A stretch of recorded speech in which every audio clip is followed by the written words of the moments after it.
नमस्कारं। पालनपोषणविषये बहवः reels post सन्ति। कथम् आरम्भवामः? अद्य अहं 2 पुस्तके वदामि, तत् मम सहायं कुर्वन्ति। प्रथम द चिल्ड्रन् आफ् टुमारो, लेखक ओम स्वामी। एतत् सरल आङ्ग्लभाषा लिखितवान्। लघुपुस्तकमपि अस्ति, 200 पत्राणि अपि नास्ति।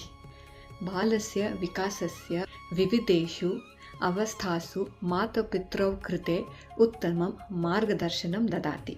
द्वितीय द मोण्टेसरी टॉडलर, लेखिका सिमोन डेविस्। 1 वर्षातः 3-4 वर्षातं बालकस्य कृते उत्तमं प्रयोगः भविष्यति।